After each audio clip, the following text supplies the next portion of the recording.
করার জন্য আপনাদেরকে জানাই অসংখ্য অসংখ্য ধন্যবাদ। আপনারা দেখছেন আপনাদের প্রিয় YouTube channel West Bengal DA salary. West বেঙ্গলের ডিএর আপডেট দিনের জন্য পাবেন, তাই অবশ্যই চ্যানেলের সাথে থাকুন। চ্যানেলটিকে সাবস্ক্রাইব করে পাশে থাকা বেল আইকনটিতে প্রেস করে রাখতে ভুলবেন না।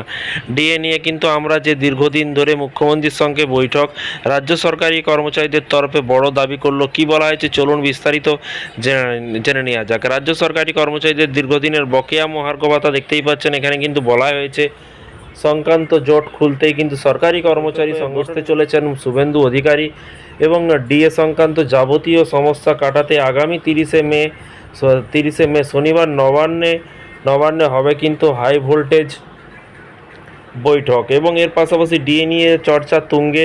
সূত্রের খবর, বৈঠকে রাজ্যের সরকারি কর্মচারীদের বকেয়া ডিএ নিয়ে কিন্তু আলোচনা হতে পারবে পূর্ববর্তী সরকারের আমলে একাধিক বিতর্কিত সিদ্ধান্ত নিয়েও। কিন্তু সাম্প্রতিক অতীতে কোনো মুখ্যমন্ত্রী এভাবে সরাসরি সমস্ত কর্মচারী আলোচনায় বসার নিজের কিন্তু কার্যত নেই। তবে মুখ্যমন্ত্রী পদক্ষেপে নিয়েও কিন্তু এরকম পদক্ষেপ নিয়েও হয়েছে কিন্তু বিভিন্ন রকম চর্চা এবং 4 সংগঠনের নেতাদের নিয়মে বৈঠক করবেন মুখ্যমন্ত্রী এবং এর পাশাপাশি তিনি জানিয়েছেন যে তালিকায় সংগ্রামী যৌথ মঞ্চ এবং conference of state government employee unity forum এবং পশ্চিমবঙ্গ সরকারি কর্মচারীদের পরিষদ রাজ্যের অন্যতম সরকারি কর্মচারী সংগঠনগুলিকে কেন ডাকা হয়নি, এই নিয়ে কিন্তু তারা সরব হয়েছে। যৌথ মঞ্চের আহ্বায়ক ভাস্কর ঘোষ তিনি বলেন যে আনন্দবাজারকে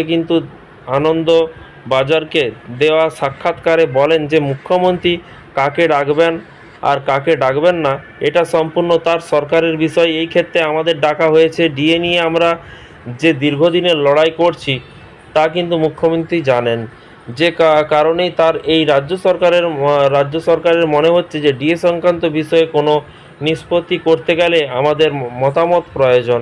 সেই কারণেই হয়তো আমাদের বৈঠকে রেখেছেন বলে কিন্তু দাবি তার এবং আমরা সরকারি কর্মচারী এবং অবসরপ্রাপ্ত পেনশনভোগীদের দাবি কিন্তু তুলে ধরব। ভাস্কর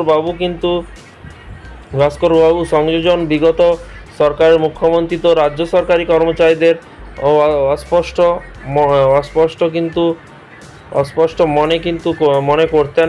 ডিএ ছাড়াও কিন্তু অনেক কিছু বিষয় রয়েছে যা নিয়ে কিন্তু রাজ্য সরকারের কর্মচারীদের মতামত নেওয়া কিন্তু বিগত রাজ্য সরকারের উচিত ছিল। সেক্ষেত্রে তারা তেমনটা কিন্তু করেনি বলে কিন্তু বলা হয়েছে এবং তিনি বলেন বর্তমানে রাজ্য সরকার অন্তত আমাদের মতো কিন্তু লড়াকু সংগঠনের মতামত কিন্তু জানতে এবং আলোচনার পরিসর কিন্তু খোলা রেখেছে এবং আমরা বৈঠকে কিন্তু খোলা মনে আমাদের দাবি দেওয়ার কথা কিন্তু বর্তমানে মুখ্যমন্ত্রীকে জানাবো। উল্লেখ্য, বিজেপি প্রতিশ্রুতি দিয়েছিল ক্ষমতায় এলে মেটানো হবে সমস্ত বকেয়া, তাই এই মুহূর্তে রাজ্যের সমস্ত কর্মচারী ও পেনশনভোগীদের তাকিয়ে রয়েছেন